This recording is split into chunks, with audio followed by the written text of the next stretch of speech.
In this morning's NZ Herald headlines, Health New Zealand under fire over pay equity processes, concerns over bowel screening program, and another case of the new Mpox variant detected outside of Africa.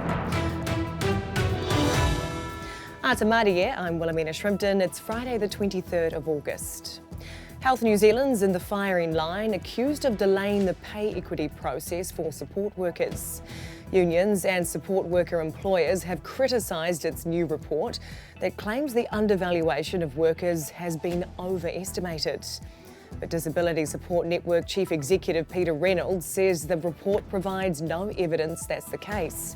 He says Health New Zealand signed off on every one of the processes under the Equal Pay Act and seems to be stalling since the issue of undervaluation came up.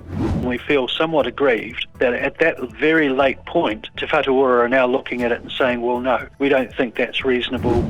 Some of the people most at risk from bowel cancer are disproportionately affected by samples being rejected by the National Bowel Screening Program.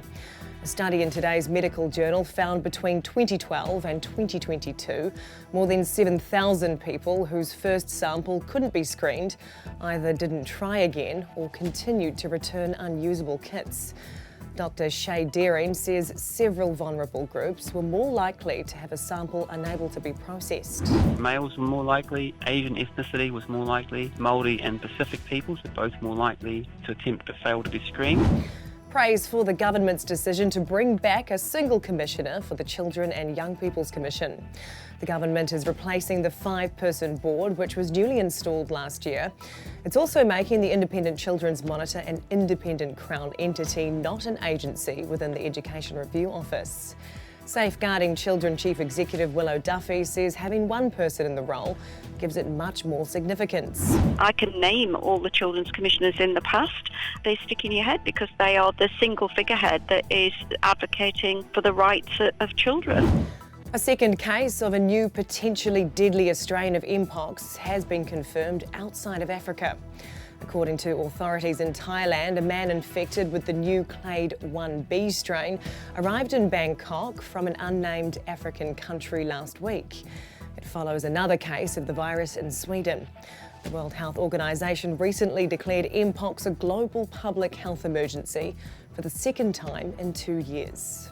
History's in the making in Chicago as the US gears up for its first Asian American and black female presidential nominee. Vice President Kamala Harris is hours out from formally accepting her nomination for the White House at the Democratic National Convention. She'll also deliver a hotly anticipated pitch to voters. It follows Harris's running mate, Minnesota Governor Tim Walz, accepting the party's nomination for Vice President yesterday. And those are the latest NZ Herald headlines. For more news worth knowing, head to nzherald.co.nz. Thanks for watching this New Zealand Herald Focus video. To stay up to date, click the subscribe button below or check out some of our other videos here and head over to nzherald.co.nz for more news worth knowing.